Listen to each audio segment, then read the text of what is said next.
Alright, now we're into P3, I guess it is, functions and their graphs.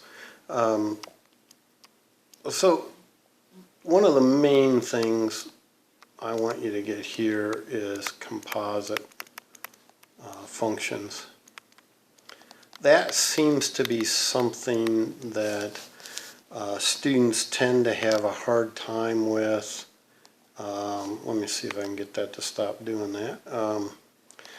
Students have a hard time with composite functions, and it's mostly noticing that operation. So it's an operation. So what are operations? Okay, operations with functions and so forth is that, well, I could add them or subtract, right? Add, subtract. Okay, that you all tend to see very well. So, you know, if I have like f of x plus g of x, you know, something like that, you know, we see that. We see a plus sign, we see a minus sign. And so if I were to write something like x squared plus 3x, you know, you could easily break that into an x squared and a 3x with the operation of plus in between. Or if I had a sine x minus cosine x, again, you can very easily see, okay, I've got those two functions at work, and they're put together with a minus sign. A constant multiple, right, constant multiple, and really any multiplication, but we'll start with a constant. Like, so if I had 2 sine x, you see that just jumps out at you. You know, you see a 2 times the function sine of x. Now, multiplication, division. Division much easier even than multiplication, but multiplication, and division. Now, multiplication's interesting because, you know, suppose I've got something like an x sine x. You know, that you tend to notice because they're very different. I've got the x and the sine of x, you know, so I've got those two. Now, with multiplication though, you know, just like up here, you could put a little dot, you could put the multiplication sign of that looks sort of like an x, that sort of thing. You could put parentheses around things. But yeah, you know, even though it's not plain that there's a symbol there, we're still not too bad with multiplication. You know, again, you might see parentheses like x plus 1 times x squared minus 2, something like that, and you go, oh yeah, I see, you know, multiplication there. And so we tend to see that. Now, division is more like the adding and subtracting, in that, you know, if I'm dividing, like sine of x divided by x, oh, well, yeah, you know, there's a function, and that line separates them, and so I see, oh yeah, that's division. So, you know, those types of things we tend to see quite well. Unfortunately, composition, for whatever reason, textbook publishers for schools and then the school curriculums and so forth, they just don't seem to do much with this as an operation. Now, if I wrote it as something like, you know, if I wrote this, sine of x, circle, x squared, now that's an open circle, not a closed dot. If I wrote this, you know, you would go, oh yeah, there are my two functions, sine of x and x squared. It doesn't look any different than, you know, up here trying to see something there, right? So composition, if I were to write it that way, you would see it right off, not a problem. But this notation of composition is, you know, so if I've got these two functions, I'm saying f circle g of x, something like that. Well, what that means is that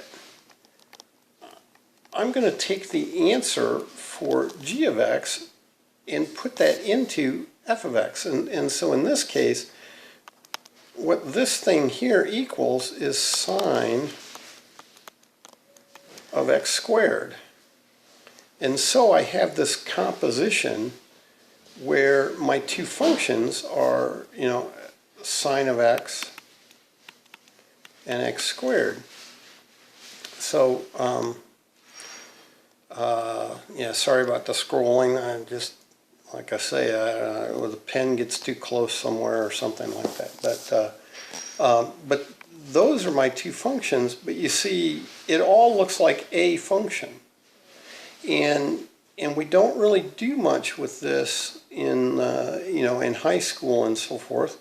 You know, I don't even think people do too much with it, say, in a pre-calculus course. At least not enough for me, because it's composition that happens a lot. You know, and all composition is again the idea of, okay, I start with some value x and I do something with it. I you know, use a function on it and I get a new output, but then I take that output and I put it into another function, you know, so I do something else with it. But that's nothing different than an assembly line, right? This is like an assembly line. Right? I'm just doing one thing and then taking that answer and doing something else with it. But it's very important that we get this idea of composition, that we can look at a composition and see it, you know, that we see it when it's there.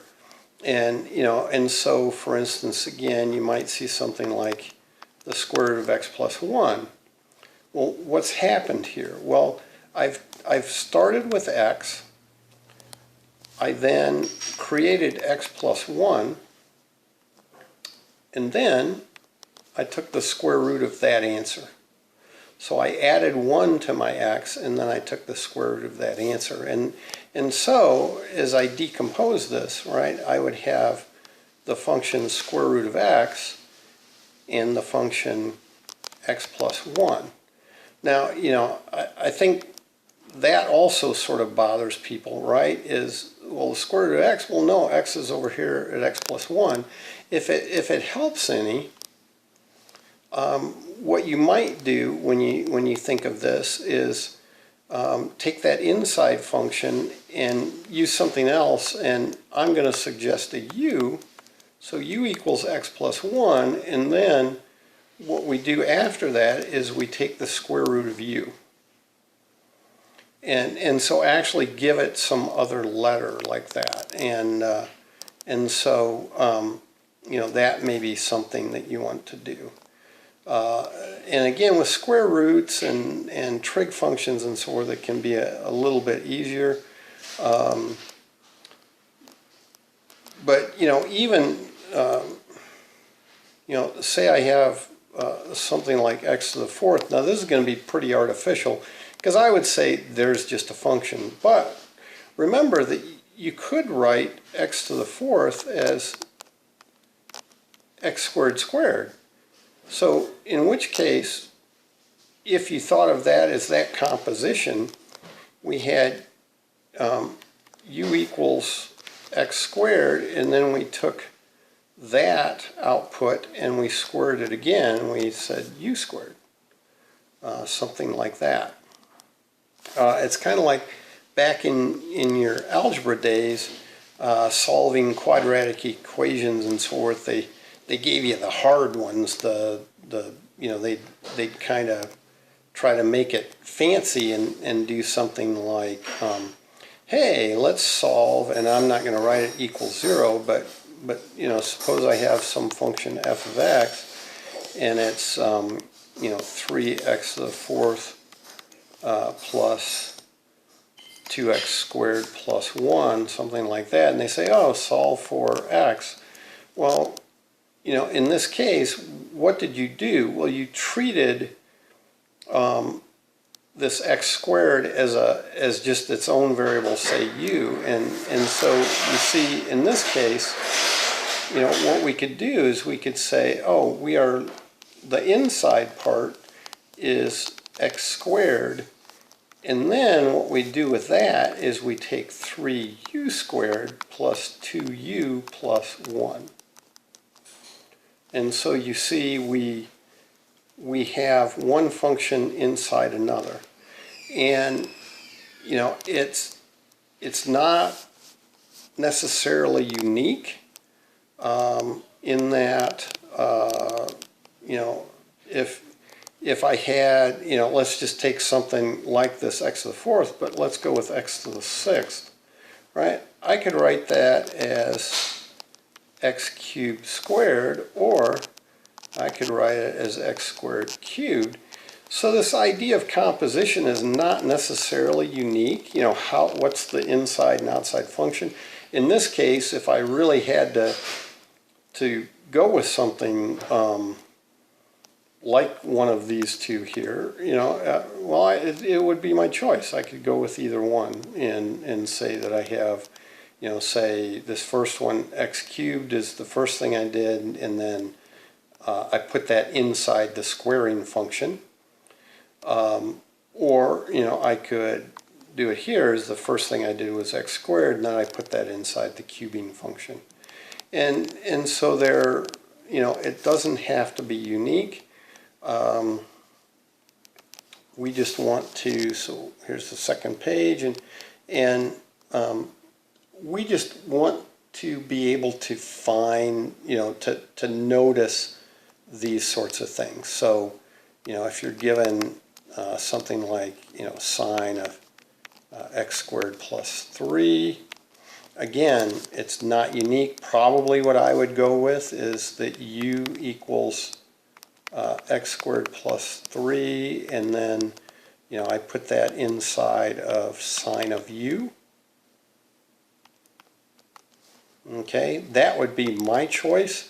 However, you would not be wrong if you said, well, u equals x squared, and then what you did was you put that inside of sine of u plus 3. That's not wrong. You know, like I say, most of the time I would probably go with this first one, but this one's fine. You know, you could have, I don't know, maybe I've got this thing for the sine function or whatever, but we have sine of cosine of x, and so again, you know, I'd probably do something like the inside thing is cosine of x, and then the outside thing is sine of u, like that.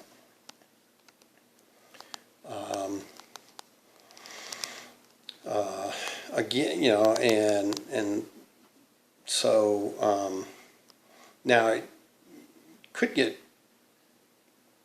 kind of funky in that, you know, let's see, let's take x plus 3 again, why not, to the 3 halves, something like that. So I've got x plus 3 to the 3 halves.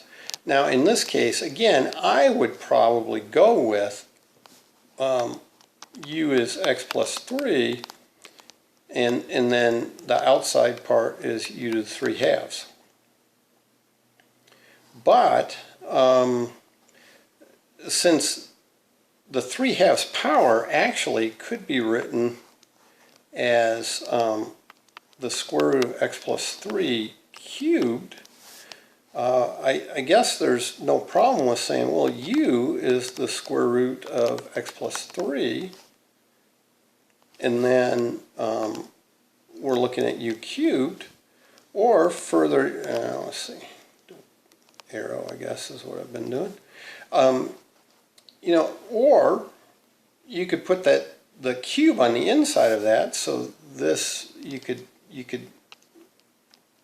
think of it as the square root of x plus 3 cubed, and in which case, you know, you could say, well, u is x plus 3 cubed, and then you know, you have the square root of u.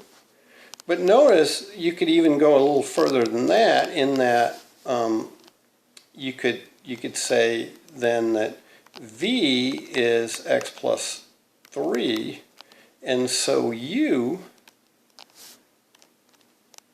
is v cubed, and then you take the square root of u, right?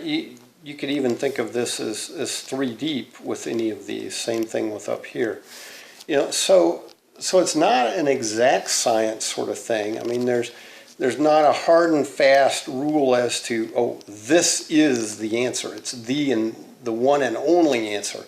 Well, no. I mean, you know, in the end, I could always even do things like this.